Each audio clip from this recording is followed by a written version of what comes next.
Hi, I'm Carson. I play softball here at App, and I'm a junior outfielder. My minor is history, so I needed a European history credit.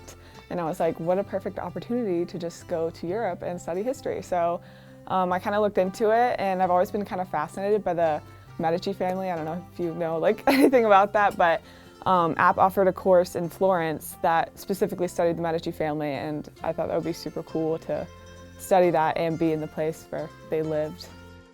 One moment you're in a classroom, we're reading about it, and then the next they're like, oh, let's just go over to their chapel and check that out, or go see the artists that they were patrons of and see their work firsthand.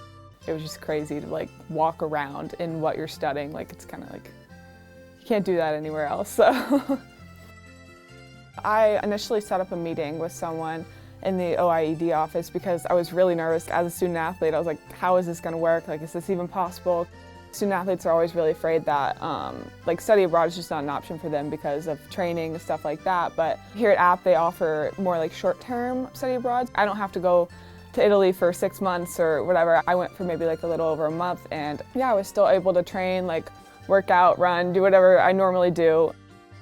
I went into it knowing that I was going by myself, and I was really nervous about that. What is this going to look like? Am I going to meet anyone or have any friends or people to travel with? But kind of when you put yourself in that situation, there's a lot of room for growth, and just everyone there was so outgoing and willing to just be friends, travel with you. Just getting to meet a bunch of different people from a lot of different backgrounds and people you normally wouldn't be friends with, you find yourself traveling with around Europe, which I think is such a super cool opportunity. It's really easy to find this performance-based identity of self when you're a student athlete because you're doing your sport day in and day out. So taking that month off, and I know travel in any type is going to give you perspective, but I think it's especially important as a student athlete to find that perspective, and in the long run, when you have a bad day at practice or a bad game, it's not going to hit you as hard when you have that perspective.